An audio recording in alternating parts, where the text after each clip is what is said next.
துலா ராசி அன்பர்களுக்கு வணக்கம். துலா ராசி காலபுருஷனுக்கு 7வது ராசி. சித்திரை 3-4 பாதங்கள், சுவாதி விசாகம் 1-2-3 பாதங்கள் உள்ளடக்கியது. சுக்கிர பகவான் ஆட்சி பெறும் வீடு. இப்பொழுது இந்த ஆகஸ்ட் மாத கிரகங்கள் எப்பேற்பட்ட பலனை வழங்கப் போகிறது என்பதை பார்க்கலாம் வாங்க. ராசிநாதன் 9ஆம் இடத்தில் 19 நாளும் 10ஆம் இடத்தில் 12 நாளும் சஞ்சாரம் செஞ்சு பலனை தருவது மாபெரும் சிறப்பு என்று சொல்லலாம். 9இல் குரு பகவான் இருப்பது இன்னும் உங்களுக்கு பல நன்மைகளை தரப்போகிறது என்றே சொல்லியாக வேண்டும். குரு பார்வை கோடி நன்மை வேறு. ராசியை பார்க்குறார், 3ஆம் இடத்தை பார்க்குறார், 5ஆம் இடத்தை பார்க்குறார். சூப்பர். உங்களை பொறுத்த வரலையும் உங்களுக்கு 5ல் ராகு இருக்கிறது மைனஸ்ன்னு சொன்னால் கூட ஒரு பார்வையில் இருக்கிறதால அந்த ராகு நன்மையே செய்வார். பூர்வீகத்தில் ஏதாவது பிரச்சனை கொடுத்தாலும் அந்த பிரச்சனை சரியாகிவிடும் என்று சொல்லலாம். பிள்ளைகளுடைய வளர்ச்சி, கல்வி மேன்மை சிறப்பாக இருக்கும்.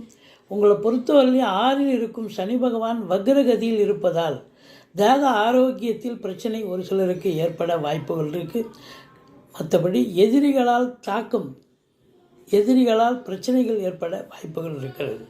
மற்றபடி 10ல் சுக்கிரன் 12 நாளும் சூரியன் 16 நாள் அதிகபட்சமாக இருப்பதால் அரசு சார்ந்த துறையில் அரசு துறைக்காக வேலைக்கு முயற்சி பண்ணக்கூடியவர்களுக்கு வேலை வாய்ப்புகள் கிடைக்கும். அது மட்டுமல்ல, உங்களை பொறுத்தவரையிலையும் அரசு சார்ந்த நிறுவனங்களில் சென்று லோன் ஃபெசிலிட்டிஸ் மற்றபடி சர்டிஃபிகேட் எதாவது வாங்கணுன்னா கண்டிப்பாக போய் உங்களுக்கு சக்ஸஸாக கிடைக்கும். அரசியல்வாதிகளுக்கு பொற்காலம். அரசாங்கத்தில் உயர் பதவியில் இருக்கும் அன்பர்களுக்கும் அற்புதமான நேரம் என்று சொன்னால் மிகையாகாது. சூரியன் 15 நாள் ஆட்சி பெறுகிறார்.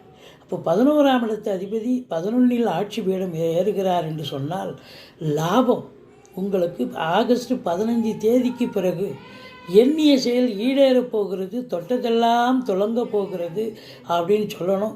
மற்றபடி உங்களுக்கு கலைத்துறை, பத்திரிகை துறை, மீடியா துறை, எழுத்துத்துறை, சினிமா இண்டஸ்ட்ரி, தொலைக்காட்சி இண்டஸ்ட்ரி, வங்கிகளில் பணிபுரிபவர்கள், இன்சூரன்ஸ், ஃபைனான்ஸு, நீதித்துறையில் பணியாற்றக்கூடியவர்கள், ஆன்மீகத்துறையில் வேலை பார்க்கக்கூடிய அன்பர்கள் அத்துணை பேர்களுக்கும் பொற்காலம் என்று சொன்னால் மிகையாகாது.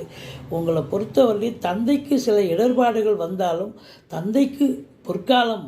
இந்த 15 தேதிக்கு பிறகு அவருக்கு அற்புதமான நேரம், சாதிக்கக்கூடிய தருணம். தந்தையால் உங்களுக்கு லாபங்கள், அனுகூலங்கள் கிடைக்கப் போகிறது. மற்றபடி உங்களுக்கு தாய்மாமன்